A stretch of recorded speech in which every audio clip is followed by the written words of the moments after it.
We are not considering भगवा आज BJP. ये माइनॉरिटी का डर था कि उनका वोट हमें मिलेगा या ना मिले। ओम नारायण नारायण नारायण। साथियों नमस्कार, आप देख रहे हैं आपके यूट्यूब चैनल सनातन संस्कार। 2024 चुनाव का रिजल्ट आ चुका है। भारतीय जनता पार्टी ने फिर एक बार सरकार बनाने जा रहे हैं और माननीय नरेंद्र मोदी ने फिर दोबारा भारत का प्रधानमंत्री होने जा रहे हैं। इस चुनाव में भारतीय जनता पार्टी का जो जीत हुआ, ये जीतते हुए उसने हार गए, या तो फिर हम ऐसे कह सकते हैं कि हारते हुए भारतीय जनता पार्टी ने जीत गया। 2014 में 282, फिर 2019 में 303 और फिर 2024 में 240। ये जो स्ट्राइक रेट रहा, ये क्यों हुआ? आपने अयोध्या में भगवान श्री राम के भव्य राम मंदिर बनवाए, काशी का कॉरिडोर बनाने के बाद में भी जो लोकमत मिलना चाहिए था, जो मतदान मिलना चाहिए था, वो आपको क्यों नहीं मिला?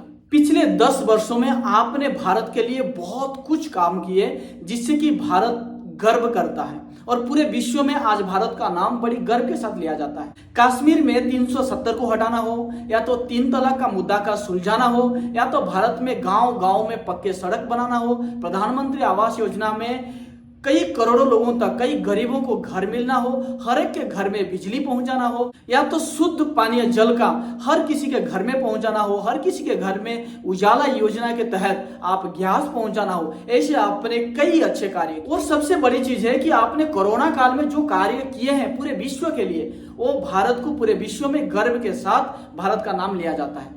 फिर भी 2024 की इलेक्शन में 240 तक आ जाना, ये क्या कारण हो सकता है? ये सोचने का विषय है। इसके कई कारण हैं। इनमें से एक महत्वपूर्ण कारण यह है कि आपकी मैनिफेस्टो में, आपकी बातों में 2014 के बाद, 2019 के बाद हिंदुत्व की बात करना ऐसे गायब हो गया है, ऐसे विलुप्त हो गया है जैसे आज भारत में व्हाइट टाइगर का स्थिति है। आज आप हिंदुत्व की नाम ही नहीं ले रहे हो, बस हो गया, हमने भगवान श्री राम के भव्य मंदिर बना दिए, अब लोगों ने हमें वोट दे देंगे।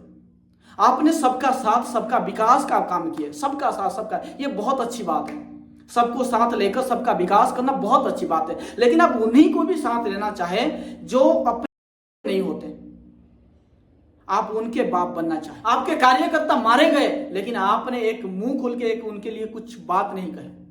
बंगाल में मारे गए, केरला में मारे गए, कर्नाटक में मारे गए, लेकिन आपकी मुंह सिला हुआ रहा। जो भी हिंदुत्व की बात कहा, आपने उन सबको साइड कर दिए। चाहे टाइगर राजा सिंह की बात ले ले, या तो फिर वो बहन की बात ले जिसकी सर कलम करने का फतवा आ गया था। आपको डर था, ये माइनॉरिटी का डर था कि उनका वोट हमें मिलेगा या ना मिले, पर इस चक्कर में आपने बड़े मेजोरिटी का वोट आपने खो दिया। जब आप विपक्ष में थे, भगवा के नाम पर आपने वोट मांग रहे थे, लोगों को एकत्रित कर रहे थे कि हम हिंदू राष्ट्र बनाएंगे, लेकिन सत्ता में आने के बाद आपके पार्टी के जो बड़े लीडर है वो ये बताते हैं कि भगवा के साथ बीजेपी का, भारतीय जनता पार्टी का कोई नाता नहीं है।